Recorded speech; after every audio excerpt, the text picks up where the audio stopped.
कौन नहीं चाहता कि उसका मेंटर एक यूपीएससी रैंकर हो। 2021 के फाइनल रिजल्ट्स में सिविल्स दिल्ली आईएएस के 200 से भी ज्यादा सिलेक्शंस हैं। Guys, I am going to connect you 1-to-1 with civils Delhi rankers for free. There is a link in the description, fill it and schedule a session. These ranker will prepare a timetable and a personalized plan for you. ये toppers आपको exactly वही बताएंगे कि कौन सी book follow करनी है, कौन सा चैप्टर पढ़ना है. They will guide you in answer writing, mocks and accessing them. Don't miss this golden opportunity to get mentored by a ranker. My name is Shubham Shukla. मेरी रिसेंटली यूपीएससी एग्जामिनेशंस में all India rank 43 आई है and this was my fourth attempt at this examination. और ये मैंने चौथी बार mains लिखा था, but ये मेरे पहले टाइम हुआ था कि मैं इंटरव्यू देने पहुंचा था. And this is something that has actually been a strength of mind कि एक बार मुझे मौका मिलना चाहिए था कि अपने आप को एक्सप्रेस करने का, अपने आप को दिखाने का, what calibre, what potential do I have. And when I got this opportunity to give an interview, I think I did a good interview. I had a good marks of 193 in my interviews, and this is where I think I made it to the Indian Administrative Services tentatively. So, first of all, a very thank you to this team of DKT for inviting me for an interview session. And today I'll be talking on a couple of things. The most importantly, I'll be talking about my GS की strategy.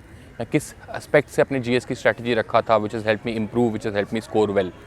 तो there are a couple of things that I want to tell before I start off with my GS की strategy. There are a couple of like warning बोलो, disclaimer बोलो, आप ये जो बोलो. First of all, आपको ये ध्यान रखना है कि आपके पास जो एक साल है उसको आपको बहुत डेडिकेटेडली देना पड़ेगा. By dedicatedly is does not mean कि आपको दिन में 18 घंटे पढ़ने हैं, 20 घंटे पढ़ने हैं, 25 घंटे पढ़ने हैं. ये नहीं करना है. सिंपल चीज़ें रखनी है. 6 घंटे ही पढ़ो. ऐसे 6 घंटे पढ़ो कि कोई डिस्ट्रैक्शन ना हो, फ़ोन वोन फेंक दो. सिर्फ आप हो, आपकी बुक्स हो, या फिर आपका लैपटॉप हो, आपके नोट्स हो, बस. Nothing more than this. So this is the 6 hours of dedicated study में हो जाएगा. If you think you want to give 8, well and good, definitely go for it. But 6 घंटा bare minimum dedicated study आपको देना पड़ेगा. This is the first disclaimer. Second, बहुत सारे sources के पीछे मत भागिए आप लोग. ये बहुत टेंडेंसी होती है स्पेशली फर्स्ट टाइम और सेकेंड टाइम एस्पिरेंट्स में कि ये भी पढ़ लेंगे, थोड़ा ये भी पढ़ लेंगे. नहीं, एकदम नहीं करना है. This is a cardinal sin that you can do in UPSC prep. Keep your sources limited. उन्हीं से अगर आप नोट्स बनाते हो तो वेल एंड गुड, नहीं तो अंडरलाइन करते हो वो भी सही, जैसा आपको ठीक लगे. And read and revise and re revise. And जब यही आप करोगे बार बार लिमिटेड नंबर ऑफ सोर्सेज से, तो आपका रिविजन बहुत ईजी होगा, फैक्ट्स आपको ज़्यादा याद रहेंगे एंड आप इसको प्रोड्यूस कर पाओगे एग्जाम हॉल में, पेपर में, आंसर पेपर्स में ऊपर. तो this is second thing. Third thing, the most important thing, कि प्रीलिम्स का सर कैसे पढ़ते हैं, मेंस का अलग पढ़ते हैं, तो ये बहुत क्वेश्चन आते रहते हैं हमारे पास. इस पे सबसे ज़्यादा आपको याद रखना है कि प्रीलिम्स एंड मेंस की वैसे अलग पढ़ाई नहीं होती है. वही लक्ष्मीकांत है, वही स्पेक्ट्रम है, वही ज्योग्राफी है, वही इंडियन इंडिपेंडेंस मूवमेंट है, वही बेसिक चीज़ें हैं. नेचर ऑफ एग्जामिनेशन अलग होता है. प्रीलिम्स में आपके सामने एक 4 ऑप्शन में से एक ऑप्शन होगा, उसको पिक करना है. एंड मेंस में क्या होगा, आपको डिटेल में लिखना है. तो अगर आप मेंस के पर्सपेक्टिव से ही पढ़ाई करते हो तो प्रीलिम्स बहुत हद तक कवर हो जाता है. हाँ, बात अलग है कि जो प्रैक्टिस करना होता है that is very different for this too. तो your GS strategy should be such that it accommodates both pre and mains. Pre and mains बोलते हैं ना, सबका साथ सबका विकास. इन दोनों को एक साथ लेके चलना होगा आपको. And this is something that I have done over my past 3 and 4 attempts and this is something that has help me clear pre every single time. Fourth, मैंने बता दिया रिविजन का. Revision should be a very important part in your strategy as it was in my strategy. अलग अलग तरीके होते हैं revision करने के. मेरा तरीका ये था कि मैं हफ्ते में 5 दिन अगर कुछ पढ़ता था तो हफ्ते के 2 बचे हुए 2 दिन थे, उनमें या तो मैं रिवाइज़ करता था जो इस 5 दिन में पढ़ा है, या फिर anything that was left from before. This was what I did in my revision. So revision is the key. Lastly, most important dos don'ts disclaimers में आपका यही होगा. Mocks guys is very important.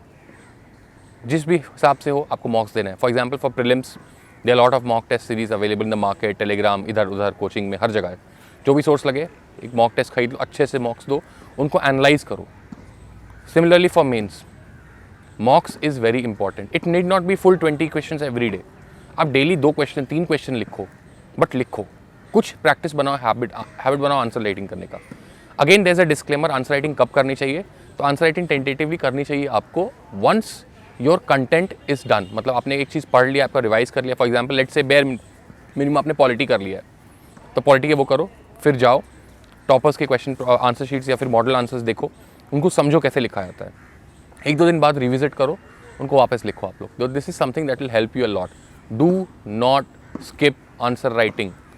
आलसी हो जाते हैं. एक बहुत फेमस कोट है, the more you sweat on the training ground the less you'll bleed on the battle field. तो रिमेंबर दिस कोट, अपने दीवार पे लगा लो, टैटू बना लो, जो भी कर लो, but it is very important that you practice a lot. Mocks हो गए, आंसर राइटिंग हो गया, रिविजन. सेकेंड लास्ट थिंग, आपको बहुत इंपॉर्टेंट तरीके से सोचना है कि मॉक्स बस देने के लिए नहीं है, उन पे वापस रिविजिट करो. Be very humble in accepting whatever mistakes you making and be very humble in responding to any suggestions that come your way. आपने कुछ मॉक इवैल्यूएट करवाया, ये गलती हुई, कुछ प्री में टेस्ट दिया, ये आपकी गलती हुई. इंश्योर करो you work on those mistakes. Those should not be just markings with red pain on your answer paper. उनको आपको इंटीग्रेट करके अडाप्ट करना है. दिस इज समथिंग जो मैं किया था, काफ़ी हद तक मुझे हेल्प हुई थी. And last thing about GS, जो मैंने पिछला वर्ष था penultimate, this was the last thing. इसमें आपको एक चीज़ सबसे इंपॉर्टेंट ध्यान रखनी है. अगर 3 घंटे में 20 क्वेश्चन लिखने को बोल दिया जाए तो I can guarantee that 95% of you will be able to write 18 of them आराम से. But the trick is not writing 18 of them. Trick लिखना है 20 को लिखना है. एंड 20 को ही बस लिखना नहीं, उनको ब्यूटिफाई करना है. जैसे मान लो कि आप एक सिविल इंजीनियर हो, आपने एक बिल्डिंग खड़ी कर दी, प्लेन बिल्डिंग, कुछ आपने पेंटिंग वेंटिंग को डिज़ाइन नहीं किया, उसकी वैल्यू होगी 20 लाख, 50 लाख मान लो. उस पर आपने कुछ एक्स्ट्रा डिज़ाइन कर दिया, प्रॉपर पेंटिंग कर दी, कुछ ग्लास मिरर्स लगा दिए, एक प्रॉपर सामने लॉन ऑन खड़ा कर दिया, उसको ब्यूटिफाई कर दिया, उस पर कुछ एक्स्ट्रा फीचर्स दे दिए, बोल दिए पब्लिसाइज कर दिया फ्री वाईफाई का इन द बिल्डिंग, या स्मार्ट बिल्डिंग का उसका वो कर दिया. उस बिल्डिंग का दाम 50 लाख से इमीडिएटली 1 या 1.5 करोड़ हो जाता है. Same goes for your answer writing. Beautification matters. Underline जहाँ जिस हद तक कर सकते हैं अपने आंसर्स में, please underline. Give examples, give stats, figures, facts. GS2 में मेरे डिसेंट स्कोर आए हैं of 127. This is what has help me a lot. GS2 में जहाँ भी मुझे कोई आंसर दिखता था, मैं इमीडिएटली आता था, अरे यहाँ पे कौन सा आर्टिकल डाल सकता हूँ, यहाँ पे कौन सा मैं न्यूज़ रिपोर्ट को कोट कर सकता हूँ, कौन सी रिपोर्ट को कोट कर सकता हूँ, किस मिनिस्ट्री के रेलेवेंट कुछ स्कीम्स डाल सकता हूँ, क्या डेटा डाल सकता हूँ. So this is what I have been doing, this is what I have tried to do and this is what I think has help me. Apart from this, keywords को underline किया करो. For example judiciary के ऊपर doctrine of jurisprudence हो गया, या फिर कोई भी ऐसे मतलब सिन कॉन ऑन, ये सब टाइप के जो कीवर्ड्स होते हैं, not necessarily big words, keywords which can explain the essence of an answer in a few words, right. तो इस पे बहुत फोकस रखिए and this will also help you when you are making notes. आप कुछ keywords लिख दोगे, जैसे जुडिशरी पे अपने 10-15 कीवर्ड्स लिख दिए, कुछ आर्टिकल्स लिख दिए, कुछ कोर्ट केसेस लिख दिए, जजमेंट्स लिख दिए, कुछ टाइमलाइंस लिख दी, बस वापस जब आप यही पढ़ोगे आपके दिमाग में सब कुछ क्लिक करने वाला है. ठीक है. जब आपने लेट से लिख दिया ADM जबलपुर केस, आपको पता चल गया कि this is something related to the writ of habeas corpus, and यही आप वापस घूम के देखोगे. एंड यही आप लंबा लिखते रिट ऑफ हैबेस कॉर्पस में ये हुआ, dark period of Indian judiciary, ये वो, उसकी जगह बस ADM जबलपुर केस लिखो. This is something that number 1 it will make your life very easy revision करते टाइम. नंबर 2, एग्जाम में भी आप लिखोगे तो द पर्सन नोज दैट अरे इसको पता है ये सब चीज़ें. और यही छोटी छोटी चीज़ें हैं. IR में जैसे जाते हो आप, तो IR में एक डायग्राम बना दिया करो इंडिया का किसी कंट्री के साथ, और सिंपल लिख दो, डायग्राम बना के उनको लिंक करके लिख दो सिविलाइजेशनल टाइज, ऐसे करके ties rooted in brotherhood and friendship. यही छोटी छोटी चीज़ें करनी होती है. पॉवर्टी का कोई क्वेश्चन दिखे, आपको इमीडिएटली एक विशियस साइकिल ऑफ पॉवर्टी याद आ जाना चाहिए. तो these are the small things that you need to do which can be done very easily. It's not something like बोलते हैं ना, it's not rocket science, it's very simple thing. हाँ, practice करना पड़ेगा आपको अच्छे से, बहुत ज़्यादा अच्छे से आपको प्रैक्टिस करना पड़ेगा. बिकॉज अगर आप एक मार्क पे भी, अगर आप एक क्वेश्चन पे आपको 2.5-3 मिल रहा है, और उसी क्वेश्चन में अगर अपने आप को 4, 4.25, 4.5 लेते आते हो, तो एक क्वेश्चन पे तो आपका 1 का इंक्रीज हो रहा है, बट 70-75 क्वेश्चन में आपका 75 का इंक्रीज हो रहा है. And this is what actually happened to me. यही मैं वही चीज़ बोल रहा हूँ जो मैंने खुद ट्राई की, अपने 3 अटेम्प्ट में नहीं कर पाया था, अपने 4थे अटेम्प्ट में मैंने ये सब चीज़ें की हैं. And this is something that has help me a lot. Apart from this, these are the general disclaimers. Now I will go to some subject specific disclaimers. For example in GS1 में आपका बहुत ज़्यादा factual चीज़ें आती हैं. तो in case you do not have any idea about कौन सा कल्चर है, क्या है, always draw a map and indicate कर दो किस जगह की बात हो रही है. Give some general characteristics and if even in all 3 papers you must have a ready introduction and a ready conclusion. इससे क्या होगा कि लेट्स से आपको कोई क्वेश्चन आ गया, आपको क्वेश्चन समझ में नहीं आ रहा है, but you know what this question is about, तो you can start writing something, और उस इंट्रोडक्शन, रेडीमेड इंट्रोडक्शन लिखते लिखते you can be talking about, और you can be thinking about whatever the question is. तो you get an extra 20-30 seconds to think about it, right. ये चीज़ आपको GS में बहुत ज़्यादा हेल्प करेगी. Specially it help me with my art and culture. Art and culture personally wasn't a strong subject of mine, मैं उस subject में अच्छा नहीं था, बट मेरे पास रेडीमेड इंट्रोडक्शन कंक्लूजन थे. और जब भी मैं रेडीमेड इंट्रोडक्शन कंक्लूजन लिखता था, उसी समय मैं सोचता था कि मैं और क्या ऐड कर सकता हूँ इस क्वेश्चन में, क्या क्या और पॉइंट्स रिकलेक्ट कर सकता हूँ. ठीक है, फर्स्ट। Second, diagrams. GS1 के पेपर में प्लीज़ डायग्राम्स बनाइए। ज्योग्राफी में आप डायग्राम प्रॉपर मैप वैप करके बना सकते हो। रिसोर्स लोकलाइजेशन में आप इंडिया का मैप बना के पर्टिकुलर एरिया पे पॉइंट कर सकते हो कहाँ पे रिसोर्सेज मिलते हैं। सोसाइटी में you cannot dot diagram as such, but आप अगले थीमेटिक्स या फिर बोलते हैं ना एक रिप्रेजेंटेशन बना सकते हो। फॉर एग्जाम्पल एक सर्कल बना सकते हो कि वुमेन की एजुकेशन कम है, उनके पास पावर कम है, उनका डिसीजन मेकिंग कम है, इससे उनके कहते हैं फैमिली से में कम होता है, तो they are not able to take decisions, and ultimately this is again creating a vicious cycle which is leading back to low women education. ऐसे करके आपको करना है। अपार्ट फ्रॉम दैट, कई बार it's also very smart to represent your answers in very innovative ways. For example, let's say we are talking about India has reduced 271 million people from the poverty between 2005 and 16। तो let's say एक हमने graph बना दिया proper ऐसे करके, उसमें एक axis पे आप लिखोगे एक नंबर, अगले एक्सिस पे आप लिखते एक और नंबर विच इज़ 271 मिलियन, और आप ग्राफ बना के नीचे करके एरो करके लिख दो। This is in another innovative way of presenting your ideas. ठीक है ना। अब इसमें आप लिखते हैं कि इंडिया हैज़ रिड्यूस ये करके लंबा सा पैराग्राफ लिखते हैं, आपको टाइम भी ज़्यादा लगता। जब आप ग्राफ बना के करते हो, number 1 it is becoming visually appealing, because सब कोई लिखेगा, आप ग्राफ बनाओगे, यूल डू डिफरेंट। ठीक है, ये डिफरेंट करने की चीज़ है, you'll do different. Number 2, space भी ज़्यादा ले लेगा। नंबर 3, आप एक इनोवेटिव तरीके से इसको रिप्रेजेंट कर पा रहे हो, which probably no one else has done, and this is something that the examiner will appeal, right. Other than that, for GS1 history geography में do not get carried away. आप let's say causes of 1857 war पे आ जाते हैं question, 10-20 causes नहीं, prioritise करो। Economic 1-2 लिखो, social 1-2 लिखो, एडमिनिस्ट्रेटिव 1-2 लिखो, prioritise and write. Third, this is the most important thing for all GS papers, GS 1, 2 and 3, to an extent to GS 4 as well, but primarily we'll talk about 1, 2 and 3. जो भी आपको 10 marks के question लिखने हैं, maximum 7.5 minute दो। 15 marks के लिए maximum 10 minute. ये कहीं अपने दीवार पे लिख लो, कहीं टाइम पीरियड लिख लो, this will make your life very easy. And इसी 10 मिनट में आपको डायग्राम बनाने वो करना है। Diagram is again something that will help you, diagram, keywords, ये सब करके टाइम बचेगा आपका। तो do not give more than this above mention time, इससे ज़्यादा टाइम आपको नहीं देना है, इसी में कंप्लीट करो। कैसे कंप्लीट होगा? शुरू में शायद पहले दिन आपको 12 मिनट 15 मिनट भी लग जाए, डू नॉट वरी, ग्रेजुअली कम होता है। इसलिए बोला मैंने स्टार्टिंग में, बोला बहुत एम्फेसिस किया है, please please please answer writing करिए daily. You can even if you write 1 or 2 answers, आपका काम बहुत आसान से हो जाएगा। तो this was mostly about GS1। GS2 मैंने बहुत बता दिया है, articles, court cases, judgements, facts, data in international relations, data in the polity and governance part, government schemes, सबको अपने आंसर में इंटीग्रेट करके लिखो।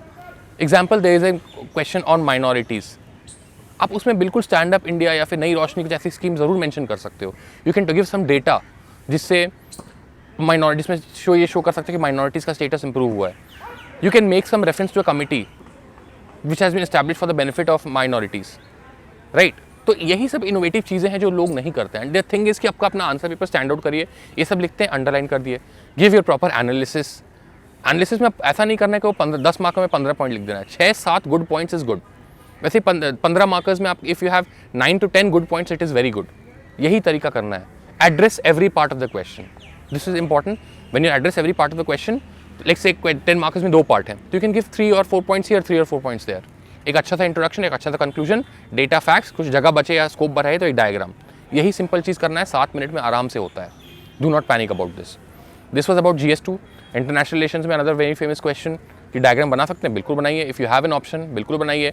बहुत बार हमें बहुत फेमस कोट्स मिलते हैं, ठीक है। फॉर एग्जाम्पल PM मोदी का एक बहुत फेमस कोट है, India Israel relations are a match made in heaven solemnised on earth.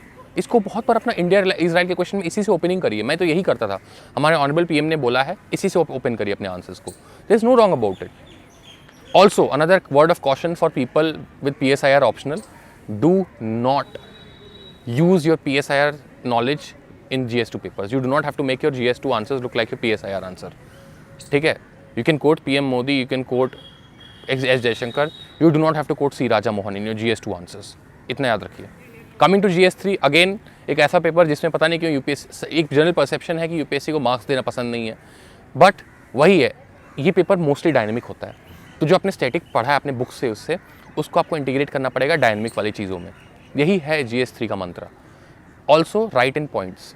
GS3 का पेपर जिसमें ज़्यादा पॉइंट्स लिखिएगा तो it is more visually appealing. And do some sort of infographics, कोई फिगर हो गया, कोई फैक्ट हो गया, कोई डायग्राम हो गया, एक पाई चार्ट बना के आप, लेट्स से यू हैव सम डेटा, आप उसको पाई चार्ट बना के, बार चार्ट बना के रिप्रेजेंट कर लो, राइट? तो this is something that you should be doing for your GS3 papers as well. Lastly, coming to GS4 papers, GS देखो, I remember I was being told by someone कि GS1, 2 and 3 you write from your brain, GS4 you write from your heart. आप questions देख लोगे, ऐसे simple questions होते हैं which is generally testing your moral character and your value system. आपको अपने दिल से लिखना है. सबसे important source for GS2 is like if you're getting some good coaching notes, well and good. If not, there are a couple of good books in the market. Mudit Jain sir की decode ethics book है, Balaji sir की ethics book है, तो इन books को पढ़ लो, you'll get an idea about how an administrator thinks, how an administrator is ethical, how is a person ethical. एक idea ऐसे लग जाएगा. Another important thing that I want you guys to do is around 30-35 values होते हैं GS के syllabus में, GS4 के syllabus में. सारे वैल्यूज़ को नोट डाउन करिए, उन पे 1 line definition, 1 real life example and 1 personal life example, ये भी करिए आप. This is something that you have to do. करिएगा, your life will be very easy because बहुत सारे 10 मार्क्स वाले क्वेश्चन इसी से आते हैं. Another important thing, quotation based question. Quotation based question is very easy. They will usually be talking about some value और the other, तो उसमें आपको ज़्यादा दिमाग नहीं लगाना है, बस कोटेशन समझना पड़ेगा, कोटेशन क्या बोलना चाहता है, एंड देन वो वैल्यू आप पकड़ लो, किस वैल्यू की बात हो रही है, एंड देन वैल्यू के बेसिस पे आंसर लिखो. Give a lot of examples from your life, from real world, what ever source in the GS4. GS4 का एग्जाम्पल का खेल है. इसमें आपके पास बहुत ज़्यादा स्कोप नहीं हो सकता है डायग्राम का, ड्राइंग का, बट एग्जाम्पल का खेल है आपका. एंड द केस स्टडी वाले सेक्शन में कुछ नहीं करना है आपको, बस टॉपर्स की कॉपी पढ़ी है. In fact thank you for reminding me on this.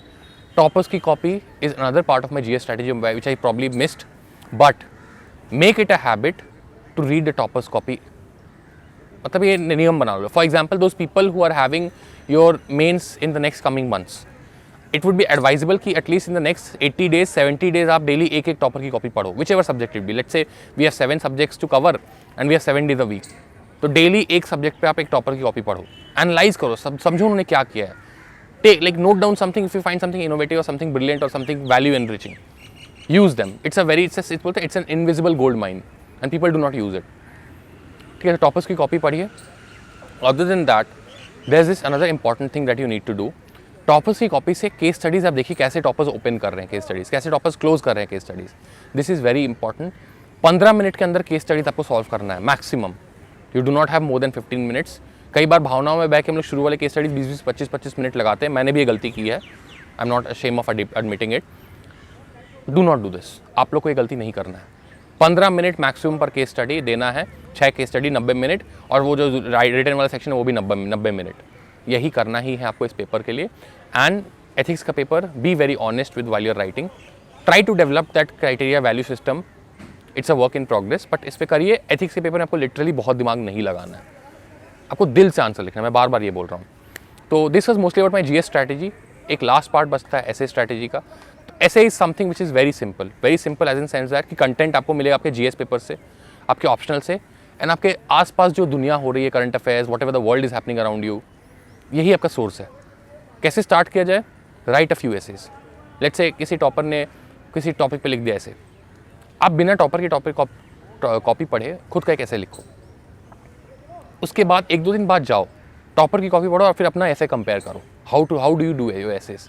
आप खुद रियलाइज़ करो कि कैसे कैसे फ्लो करना है, एंड यही प्रैक्टिस करते हो. Let's say once a week ऐसे लिख लो, या फिर वंस अ फोर्टनाइट भी ऐसे लिख लोगे, that's not an issue, but this is how you go. और रहा बात की, बहुत तो बोलते हैं कोट्स, कोटेशन कहाँ से कलेक्ट होगा. तो कई बार when you start reading stuff, you read newspapers, you read toppers की copies, you will get a lot of quotes.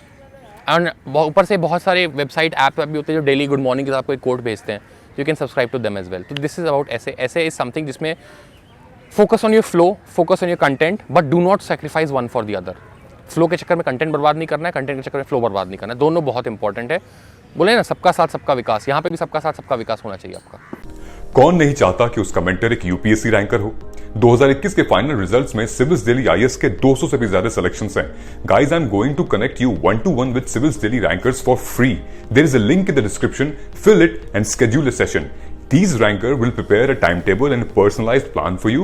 ये टॉपर्स आपको exactly वही बताएंगे कि कौन सी बुक फॉलो करनी है, कौन सा चैप्टर पढ़ना है. They will guide you in answer writing, mocks and accessing them.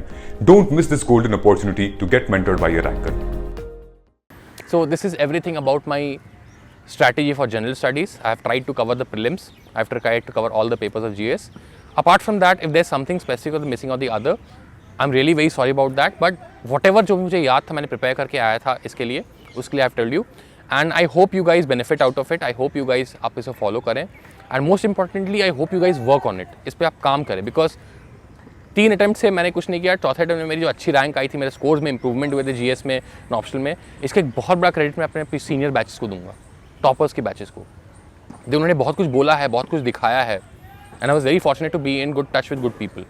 So if you are using this platform, make sure it reaches, this message reaches out to you and you work on it, and make sure this message reaches out to your fellow aspirants as well. And that is all from my end for the day. Have a very nice day and best of luck for examinations. Jai Hind.